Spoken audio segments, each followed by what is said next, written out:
I think it's fair to say that no one issue has captured or commanded the global attention of nations around the world and the press than the unpredictable trade policy that's being pursued by this current administration. Deadlines have been set and moved. Close allies have become adversaries. And the certainty economies crave has been elusive. And few are more familiar with the potential implications of this strategy than Katherine Tai. Ambassador Tai served as the 19th United States Trade Representative, as a member of President Biden's cabinet. Ambassador Tai was the principal trade advisor, negotiator, and spokesperson on the U.S. trade policy from 2021 to 2025. Please welcome Ambassador Tai. Every once in a while, whether it's from interest from the press or from friends and allies in the political sphere, something will happen and I'll get a bunch of text messages saying, like, you gotta go out there and say something. You gotta publish something. You have to respond to this. And I've so far resisted all of that. Part of it is because this administration and this president in particular is a real master of attention. And I think that, I know, Kevin, you have a puppy at home. We just got a puppy. A lot of things I'm realizing about life, is relevant to puppy training. I was walking my dog the other day. She's not very good at it. I'm not very good at it. And I thought, you let the leash out, you pull the leash back in.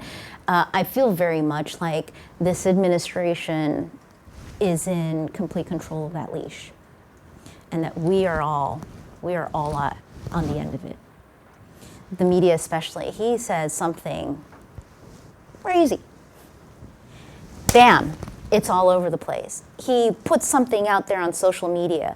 It's a very exciting time. Trump times are exciting times to be in the media. I was told a lot during Biden times, you guys are really boring. You guys are so boring. I get it. But what's happening is equally important now as it was in the last 4 years, as it always is in this town. So I think that, that's one aspect is what's not being reported on. Tons of stuff isn't being reported on because we are all trained to go after the bright, shiny object. And that means we're not in control. And I'll say this also for my part, in terms of being in the opposition on the other team. Unless we start instilling discipline in ourselves about the message and about how we respond and how we put our message out there, if all we do is react, then we have surrendered all of our autonomy on what we stand for and when we come out to stand for something.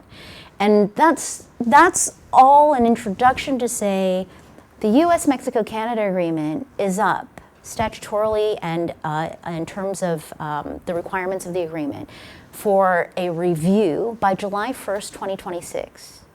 By July 1st, all three countries have to come back together and either commit to staying in the agreement as partners or saying, I'm out. That's not really being reported on. And frankly, I haven't been in good touch with my former colleagues in agency. I try to give them their space and respect that I'm on the outside now. I don't know how much USTR today is working on that review. And because when the Trump administration came in, they had 18 months to prepare for that very, very consequential, politically consequential, economically consequential, geopolitically consequential moment that's programmed into this agreement. It is now the beginning of September, which means that they have less than 9 months. What kind of progress have they made? I don't know. And I definitely don't know based on reporting because I don't think you guys know either. And I'm not even sure you guys are asking the question. You guys broadly speaking, right? So you gotta hold them to account. There are things that they need to be doing. Instead, I think that it is probably true. I suspect that everybody in that agency is running around chasing those 90 days, 90 deals. right? Which is now like 180 days for some of them, 120, right? What is that supposed to accomplish? What's the impact of any of that on existing structures? I know that those types of things move markets, but also the markets are very fickle. And the markets actually are not the entirety of our economy. In fact, for most people, what happens on Wall Street is very, very far away and attenuated from their daily existence. But what will happen to this trade agreement and kind of this bedrock and this kind of renegotiated bedrock for the relationship of the North American economies, that is really, really important. Second issue I'll just throw out there, China. There's a lot of buzz around China. I know there's a lot of reporting on China. I think that where I've read with this administration is, what is the problem they're trying to solve with China? At the end of our administration, at least you heard pretty consistently whether or not we were breaking through, from Janet Yellen at Treasury, from Tony Blinken at State, from me at the trade reps, although I think that various trade reps have been saying this for 15 years. But it was remarkable that we had these other leaders in the administration, plus the NEC director, plus the National Security Advisor, all saying the problem that we see with China, it's not the only one, but one major one we see economically and strategically is that they, like everybody else, have experienced an economic slump through COVID, some combination of COVID and their own economic planning, right? The kind of bust of their real estate market. What we see is that they are doubling down on manufacturing and export to recover economically. Given their capacity for manufacturing and their capacity for manufacturing at scale beyond the needs of the Chinese economy, their ability to flood the market, what we are seeing is the danger of a second China shock. That everything that they're producing that doesn't get consumed inside of China is coming for our shores, and they are more competitive. They are more technologically advanced. They are cutting edge these days in certain areas, as opposed to when we experienced the first China shock. What are we going to do about it? And how are we going to push them to reform their economy, to create more consumption and consumers inside of China, to rebalance the health of their own economy? That was our diagnosis, and there's a great New York Times editorial that Brad Seltzer put out in the beginning weeks, I think January, and the New York Times. He does the statistics.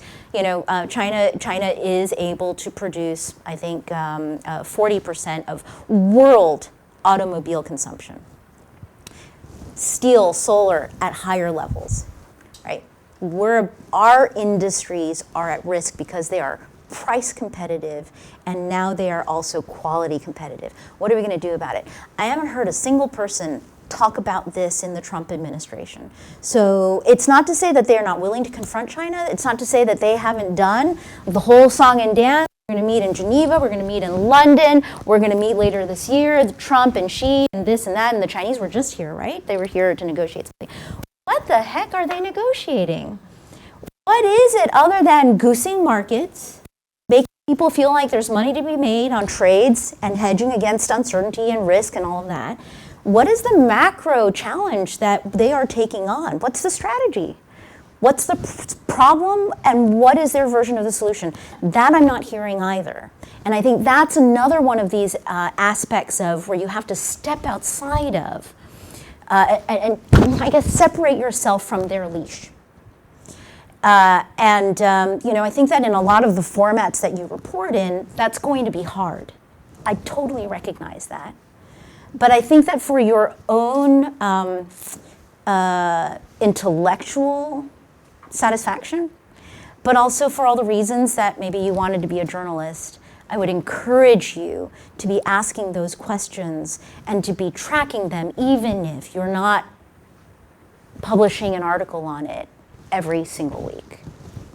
I would take this from my own experience. There were a lot of initiatives that took us time to roll out. There were a lot of conversations that took us time to get on the same page about. And you would see that, our implementation and our rollout would be coming out in piecemeal. And I agree with you. I think that it is, in a sense, unfair to assess and to judge the strategy and outcomes before you maybe get to see where it all ends up. But that's never stopped anybody. That's never stopped anybody. Certainly not in the talking head crowd. Increasingly, and maybe today, like in the reporting crowd, from opining on or from reporting on people's opining on the strategy. That's just part of politics. That's the reason why, if you want to get into the business of being in this town, you got to have a thick skin. And, that's no matter which side of the microphone that you're on. So, yes, I think that, sure. But I would say that's probably true for everybody. Your jobs are to be fair, I think, in reporting the facts. Your jobs are to be fair in separating out fact from fiction, fact from spin, right? But I think that in terms of that judgment, I think that's for historians. You guys are writing the first draft of history. I understand if that's the way we think about journalism, right? I don't think you should necessarily feel that burden. I think I think that there's a whole other profession, and judges too, right? When you get into kind of the outcomes from a legal perspective of whether or not that. So that's my thought in response to your question.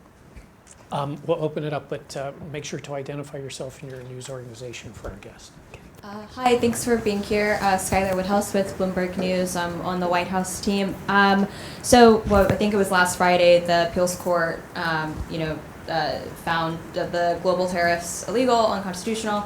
Just curious your thoughts on that ruling, and then obviously how the Trump administration, they filed the SCOTUS. I think they took it to the Supreme Court this week, so they're taking their next steps. But just curious your thoughts on just sort of that whole storyline and sort of what that means for the tariffs going forward. And obviously they're still in effect, but they potentially could not be, depending on how the case plays out.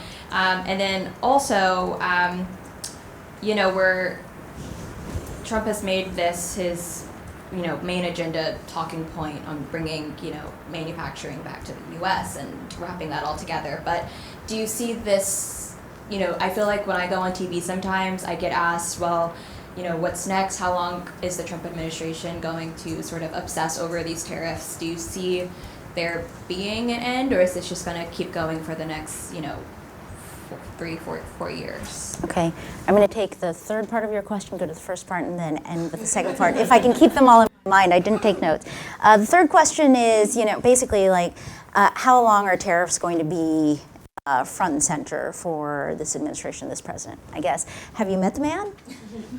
I think, until he stops breathing, for as long as he is alive, there's going to be an active tariff policy. Okay, that's my gut, but again, this is going to lead me to the first question about the court decisions, right? So I think that there were 2 court decisions at the district court level, one at the Specialized Court of International Trade, and then one in DC District Court. I think that the appeals court decision that came out was over the CIT decision. Is that right? The one from last week? Yeah. Yes. Okay.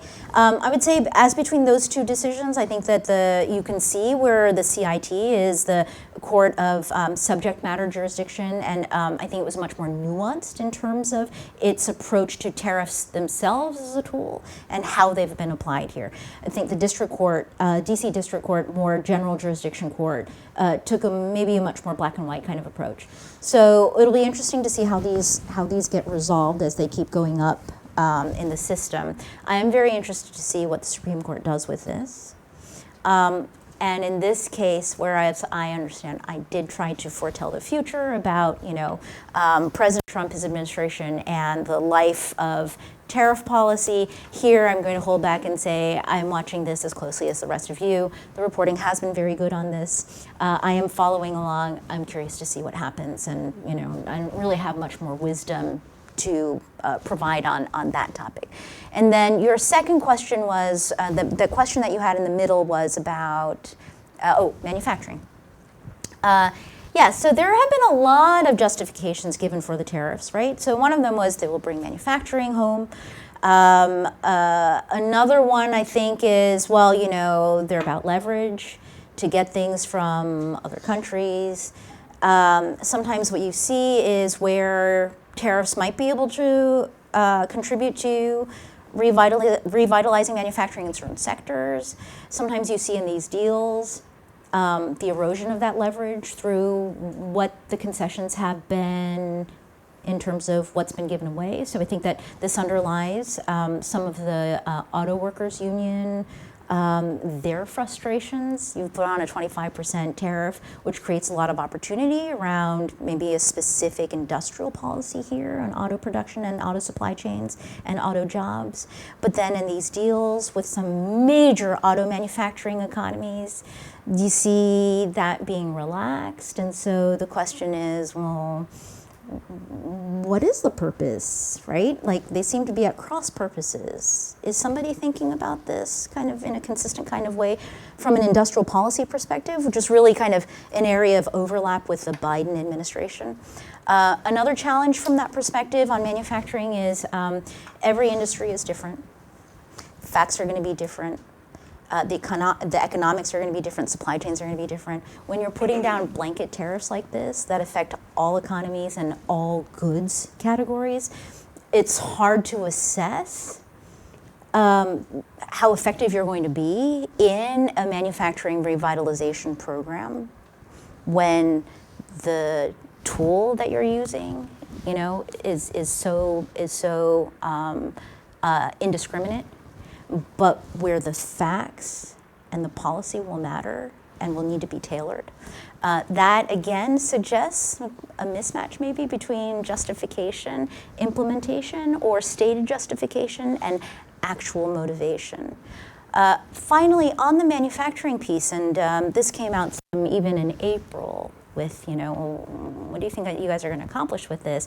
I remember Secretary Lutnick went on CNN. And I know this because I went on first, and then he and his entourage came in after me, and I got to watch what he had to say, and it was really, really interesting. And he said, well, you know, this is so that we can bring manufacturing jobs back. You know, all the stuff is made in other countries, a lot of it in China. We're going to bring all this stuff back. And then he had it on at the end, and they will be made by robots. Right? It'll still be super efficient because there'll be robots making them, right? So then you're like, okay, so the point of bringing manufacturing back to the United States and revitalizing American manufacturing is so that you can export more stuff. Okay, cool, all right.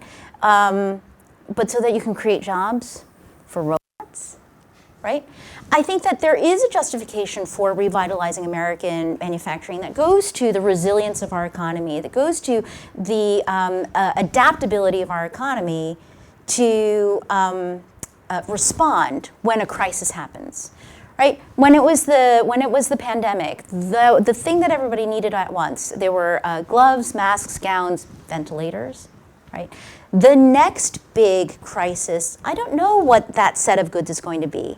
But if you've got a healthy level of manufacturing at the high end, ventilators, remember it was the auto producers, I think it was Ford that repurposed one of their production lines to make the ventilators. We were able to do that because we still manufacture cars. And there's enough overlap in terms of the technology that we could do it.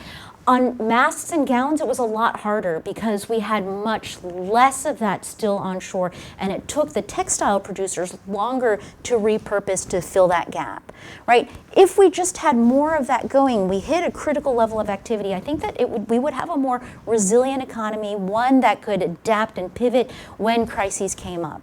All right, so on that, I'm actually with the let's revitalize American manufacturing. But I also think that part of the reason you do that is because when you're making the good close to where you're designing the good, you've got the entire feedback loop for manufacturing that's actually really important to innovation.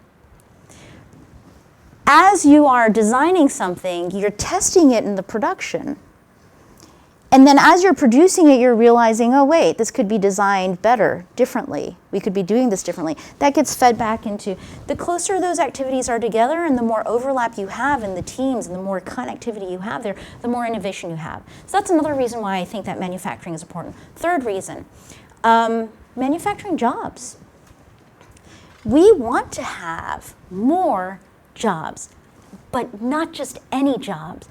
We should have more good jobs here in America, more diversity of jobs, right?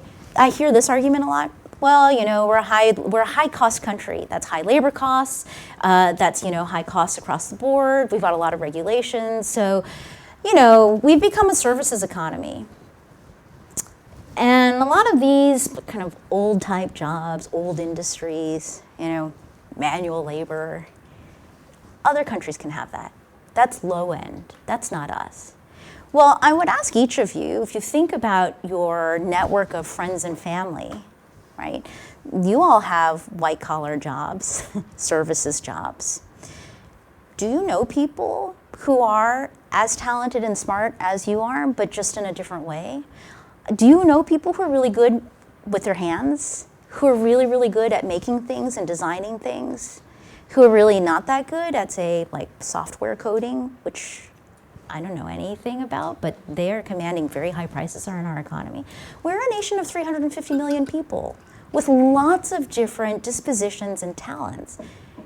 I think it is fundamental policy and governance malpractice if you think that the outcome of correct economic policy is that 350 million people should be AI software engineers, right? So good, different kinds of jobs, including in the manufacturing sector here in America.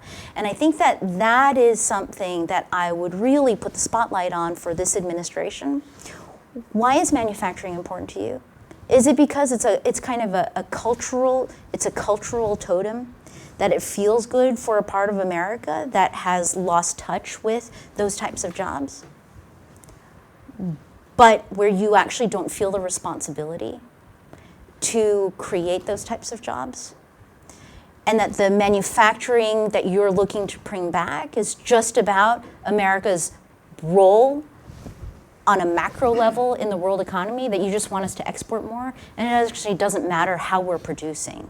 So, on that manufacturing piece, I think that there are multiple layers there, some of which I'm willing to give the Trump administration credit for, to say, we also believed in that. But other parts where I really want to kick the tires and say, if you're interested in creating good manufacturing jobs here in America, what are you doing other than putting tariffs on? Why are you gutting the Labor Department? Why are you taking collective bargaining rights away from huge swaths of America all at the same time? Because those things don't match up. And if in fact your vision for manufacturing in America is dark factories operated entirely by robots, then I guess Secretary Lutnick has been super honest about it. I think more people need to hear that.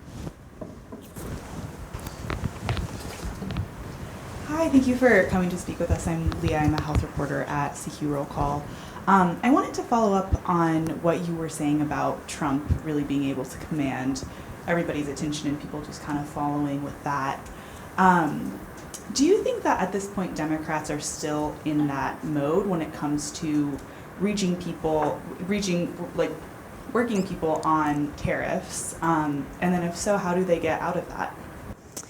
Where they're just responsive and they're not taking command of the message? Like pitching anything else other than just saying, these tariffs are bad for working people. I think you have a couple different messages out there. One of them is that the tariffs are really bad for consumers and small businesses, right?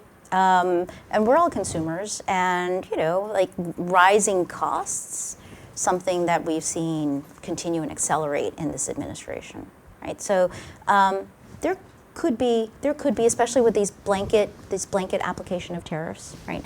You have people who are really focused on messaging to American consumers.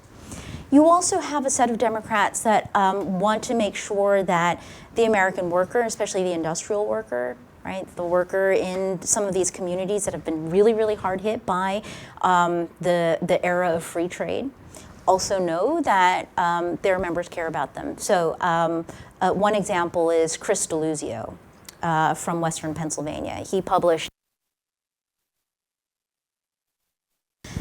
I support the tariff as a tool with a lot of potential to reinforce American industrial and worker interests, but it does depend on how you use them. And he was then very clear, this type of kind of chest thumping, sort of waving it around like a club, this isn't accomplishing the types of goals that I stand for the people I care about. So, I think of the response, you are getting different responses depending on the audience that the particular, say, member of Congress is focused on, and maybe the profile of their particular constituency at home. But I agree. I've been out there to say a tariff is a tool, right? My analogy is it's like a 2x4. You could take a bunch of 2x4s and you could build a house with it. You could take a bunch of 2x4s, you could just go out in the street and beat people with it, right? You could break windows with it. It in itself is neither inherently good nor bad. It is all about the intention behind it and how you use it. And I've been told by people, well, that's good, but it's not like a pithy message. You're not going to put that on a bumper sticker, although maybe I will, because tariffs, I think that tariffs will a lifetime that that might make its way to a bumper sticker. But I think that in these times, it is really hard because not only is President Trump very good at commanding attention, he now has the biggest microphone in the entire world, and that's a lot to have to contend with.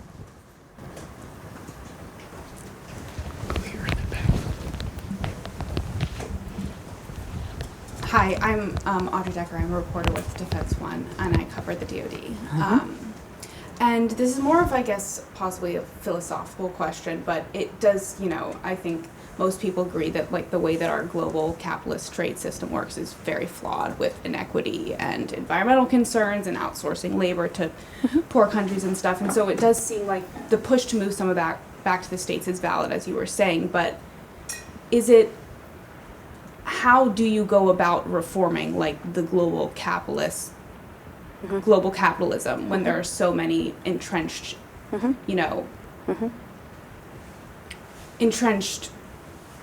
I guess, people pushing to keep it the way that it is? And is that even possible? And are some of the Trump ideas, if executed, could it actually bring reform?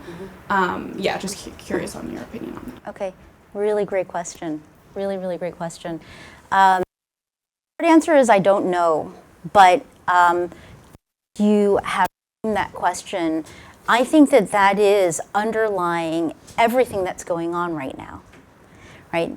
The entrenched interests, those who maybe want to go back to the way things were before, or the entrenched interests that are actually doing really well right now under this administration, right? And then I do think that, we have levels of inequality in America that we have not seen in 120 years since the first Gilded Age. This is the coming of the second Gilded Age. Actually, it's not just coming, it's here. We are living it every single day. So what's going to happen? I guess my guess is, I think that there are probably economists and sociologists and historians who will have a lot more data and nuance to this. Maybe there's a way to reform it. Definitely our antitrust enforcement agenda in the Biden administration was about corrective forces to take on these incredibly powerful, over-concentrated, dominant, entrenched interests and saying, hey, you've got to share. We're like in a forest, and you have grown so big that you are blotting out the sun for everybody else in this. Small or large companies, medium companies, small companies, people, even as consumers, when there's only one or two players in the market, right? they get to decide what the price is going to be, how much you're going to get, and what your options are going to be. So, there have been a lot of reform-minded attempts to economic governance and regulation, and you saw actually a lot of them on display during the Biden administration. There was some question about whether or not that would continue in the Trump administration. There is a contingency in this ruling coalition that was very pro-antitrust enforcement. I think that you are seeing that they're having challenges breaking out and being allowed to be empowered. I think that recently there was a DOJ antitrust official who was pushed out. That was a bad sign for everybody who thought that antitrust could be a tool for this type of reform. What I'm seeing right now is an incredible ability for this administration across the board to talk about the working class and how much they love the working class, and to stoke this feeling for struggling working people in America, right? The people who are really struggling in the Gilded Age, second Gilded Age, to say, we see you. That's great. But what are they actually doing for them? All I see are the benefits going to the top. This feels a lot like trickle-down economics, but maybe this time on even more steroids, right? The OBBB, right? Massive redistribution of wealth. In what direction? To the top, right? So under these circumstances, it kind of feels like what this administration is testing is how far can we go before the system breaks? And I think that when these types of systems break, when we have seen them in the past in history in other countries, it has been really, really painful. It's been transformative and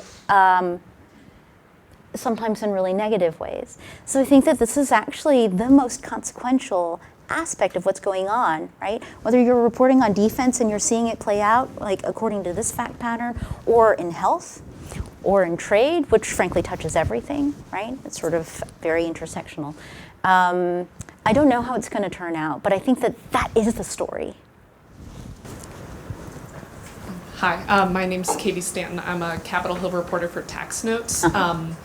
I have been trying to follow pretty closely like the U.S. involvement with the OECD in global tax negotiations, and something that I've also been trying to follow is what's going on with tariffs, also to determine how those relationships might change for the OECD negotiations.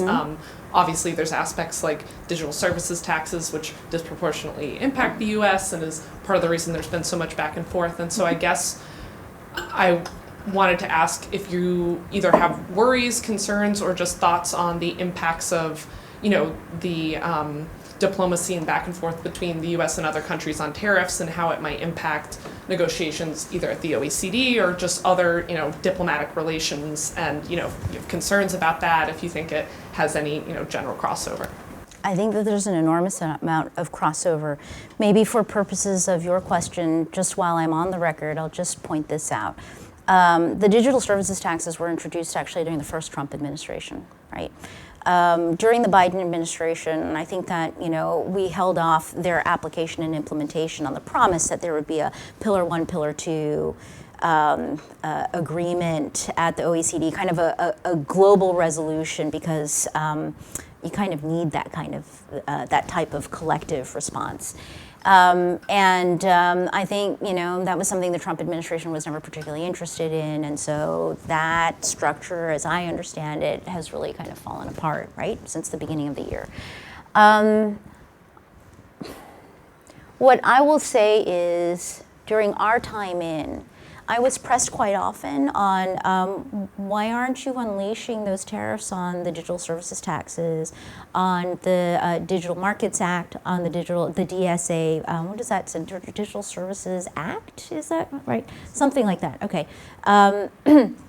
Those are discriminatory, because the companies being affected are disproportionately, sometimes they are all American, right?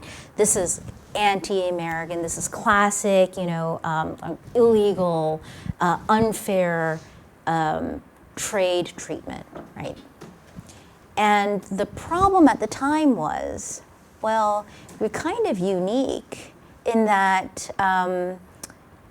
These are all our companies, whatever that means, right? They were founded here. They're product of our economic innovation system, our incredibly generous and forgiving system of finance and capital. But they're used around the world. And even we know that they grew up real fast. And they were given a lot of room to run and grow. And now they're really big. What they're doing is really consequential. Some of it is quite scary. And we didn't have hardly any regulations or kind of governance structure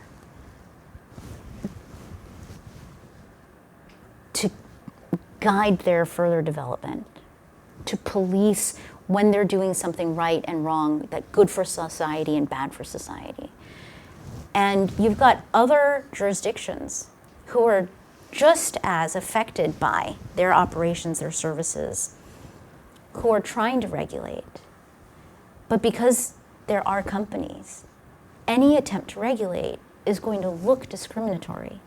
Now, I'm not saying that all of those types of regulations necessarily are pure of intention, right? Even the Europeans, they did themselves no favors by calling it the GAFA tax. That's Google, Apple, what does the F stand for? Facebook, and then the other A was Amazon, right?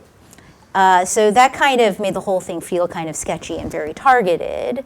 But I think that there is space to assess what their legitimate regulatory interests are in something that we are struggling with and have been uniquely unable to respond to.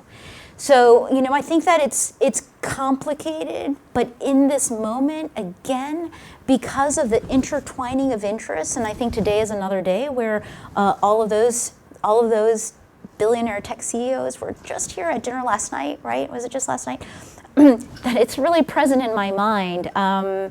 Where is the space for there to be respect for other jurisdictions' sovereignty to try to regulate this? And where is the space for the American domestic conversation around how we regulate the power of these companies? I feel like that space has gotten real small here. I'm not even sure how big that square footage is. But over the course of the last 6 months, I think that is another really important question. Thanks, Ambassador Tai, for being here. My name is Grant Schwab. I'm an autos reporter for the Detroit News, but I'm based here in D.C., so I have an autos question. Yeah. And Good. the question is, will Chinese autos ever really make it to the U.S.? Industry people tell me it's only a matter of time, and when they do get here, they're going to kick our butts. But I know that the Biden administration, with the 200% EV tariff, there was the Rose Garden ceremony, celebrating it. They were concerned about this, and in Congress, kind of on, both sides of the aisle, I see every time there's an election, chest thumping over China will never come and take, especially in Michigan, your, auto manufacturing jobs. But those are two different things. Are they never going to come here, or are they banging down the door? Yeah. Okay. So what do you mean by a Chinese auto? Do you mean an auto that's built in China and that's exported directly to the U.S.? Because I would argue that some of them are already here, right? Yeah, Okay. Ford builds some there, and then you have Geely. But I guess Chinese nameplate vehicles is maybe one way to say it, or even if they are U.S. nameplates, coming in a big way, more than just 5 models. Okay. Another definition of a Chinese auto is a Chinese auto that is assembled in Mexico and is sold through either USMCA or through the 2.5%, which is very, a tariff that comes in from somewhere else, right? But your question for these purposes is like a Chinese badged car that is coming from China to here in significant numbers. Or a BYD built in Mexico that it comes up here. Okay. Either way. Okay, but something that's identifiably Chinese in terms of branding and technology, right? Yes. Okay. It's a great question because I agree with you. The politics of this, I'd say that driving around in the U.S., we're probably a bit unique now in terms of how few of those cars we see. You go to a lot of other places in the world, Latin America, increasingly in Europe, I have been told, I think it's been a couple months since I've been in Europe, you are seeing those Chinese badge cars in increasing numbers, right? The Europe piece is really interesting because they see it coming and they've got a 30% tariff that they're trying to, right?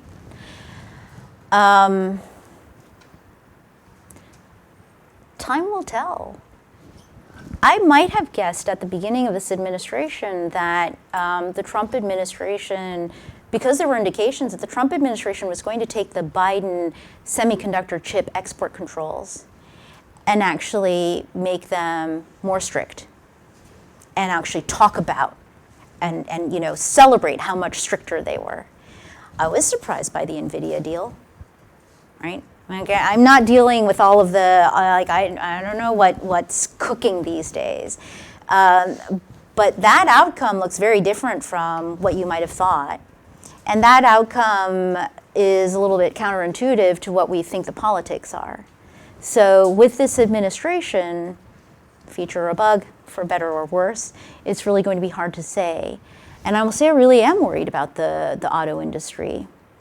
The world auto industry, and I think the industry itself knows that the technology is advancing to a place where they need to adapt to different sources of fuel and energy.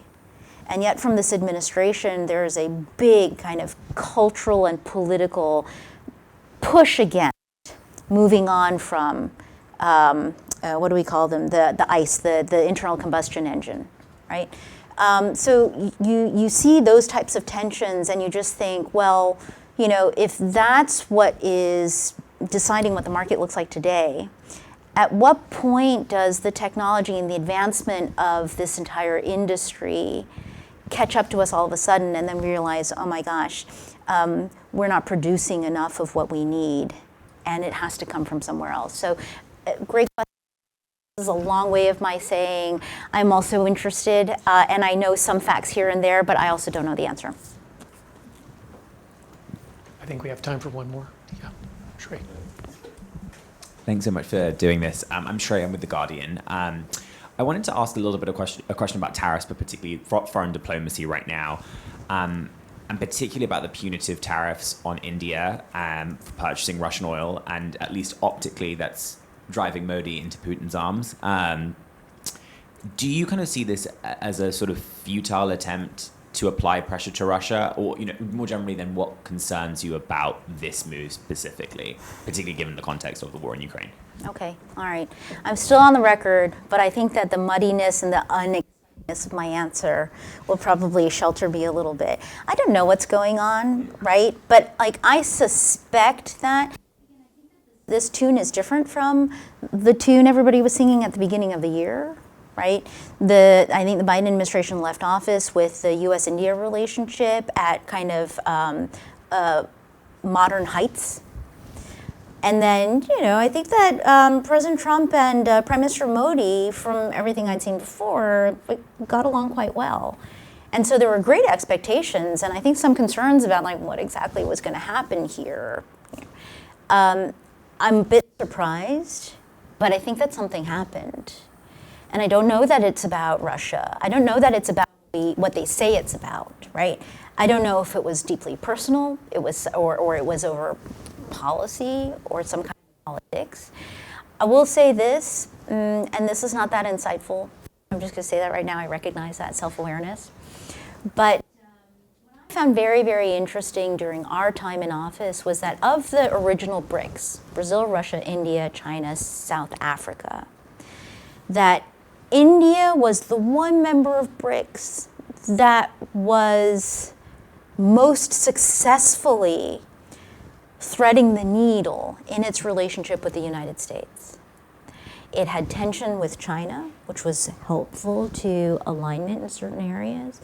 It has a very close relationship with Russia, has always had, just like South Africa, but didn't manage to inflame the tensions with the United States as happened with South Africa, right? And so that U.S.-India relationship during the Biden administration, I thought was really quite remarkable. given that the relationship with the other members of the BRICS, China and Russia being at one extreme, but even Lula coming in, right, immediately wanting to navigate the U.S., China, and, maybe not, anyway, dampening a little bit of that kind of mind meld that he had with President Biden at the beginning. I'm really interested by the optics from earlier India, Russia, and China celebrating the end of World War II, when we were all on the side of the guys, but they're the ones who are taking the mantle of that legacy in this particular moment. I think that was made for media and the photographers. And I, too, am curious about what happened. And my suspicion is that if you work your sources, you build those relationships, there's a story there that's not obvious, but I bet is very interesting. Unfortunately, we have to leave it there. One thing I neglected to mention in my introduction is that Ambassador Tai was unanimously confirmed by the Senate, 98-0. That's a number that you, I'm sure, will not see for a very, very long time. But there's reason for that, and I think it was demonstrated here today. But thank you so much for your time, Ambassador. Thank you so much, Kevin. It was really nice to meet all of you. And thanks for what you're doing.